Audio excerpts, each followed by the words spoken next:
To talk more about the court's potential impact on business, we are joined by Emily Stewart, a politics reporter at TheStreet. Emily, thanks very much for joining us this evening. Thanks for having me. I want to start just to get your initial thought on Donald Trump's choice for the Supreme Court. Clearly a brilliant jurist. He's well-read and comes from a great stock. But how is this going to play out throughout Middle America, outside the Beltway? Well, he is sort of from Middle America, right? He's from Colorado. He's from the 10th Circuit District Court.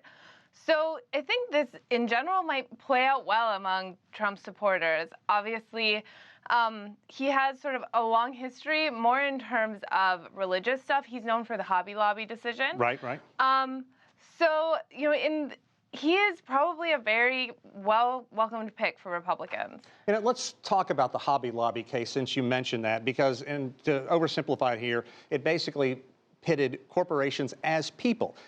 Now, what impact will that decision have on future decisions, and how closely is this going to be watched if he is indeed affirmed to the High Court?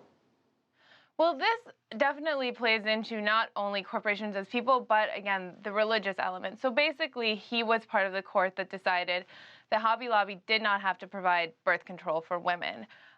This is obviously a hot-button social issue, and he doesn't have a lot of history on abortion.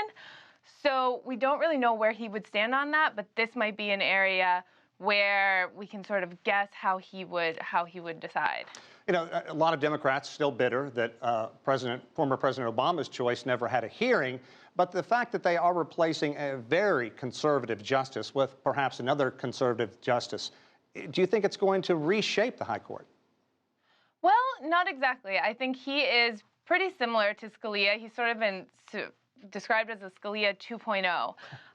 It would reshape things a little more if we do see another justice. If we see Kennedy or Ruth Bader Ginsburg step down or retire, that's when we would see, if Trump would put in another conservative judge, that would be more when we would see the court reshaped. Let's talk about the makeup change of the court, the rulings, and the upcoming case, especially the Clean Water Act versus Kraft Foods. This is going to be closely watched. Yeah, these are definitely items that we have to figure out. So on Kraft, we're talking about patent trolls, and on the Clean Water Act, what we're really looking at is just a question of, the Obama administration decided to declare all of this water, all of these swamps, all of this land as something under the Clean Water Act. Mm-hmm.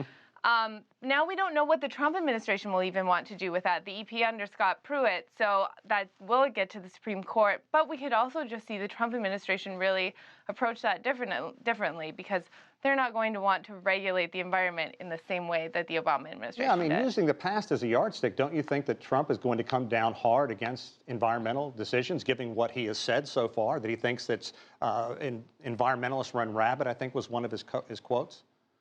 Right. Well, I think that on the environment and on regulations, we're going to see a huge change. He just signed an executive order saying that for every one new regulation, we have to get rid of 2 regulations. And if Scott Pruitt is confirmed, we're going to see someone who is not particularly a fan of environmental regulation. He's actually suing the EPA right now.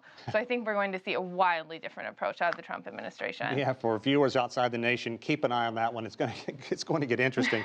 But let's talk about Microsoft versus Baker. Any indication from Gorsuch's past how he may view this case moving forward? Yeah, I really don't think that we can tell right now. He is someone who's generally tended to favor companies a little more, businesses a little more in his past rulings. So we could see that, but I think it really is too early to tell. And explain why that case in particular is important to large corporations. And you talked a bit about how Gorsuch is probably going to be embraced by the Trump faithful. But how will moderate Democrats look at him? Right. So that case specifically really has to deal with class action suits. And if it basically is that if companies, or if a court decides that a company, or that people, can't have the class action suit, and then the appellate court can't take that back up. So obviously companies don't want to be in a situation where the plaintiffs can come back over and over and over again. That's not good for the defendants, those sorts of cases. And in terms of moderate Democrats, it's really hard to tell what they'll what they'll do. I mean, this is a tough situation. Do they continue to fight this or not? I think especially with Merrick Garland, there is definitely a certain level of animosity right now. But at the same time, do they really want the Senate to nuke the filibuster? Trump today said that he wants Mitch McConnell to do that. I don't know if Democrats want that in the long term. I mean, that's what Harry Reid did years ago, and I wonder how many of them regret that now. We could have some political infighting in our future. Emily Stewart, thanks very much. A lot of complex information. You did a great job. Thanks. The political reporter at TheStreet. Thanks for joining us.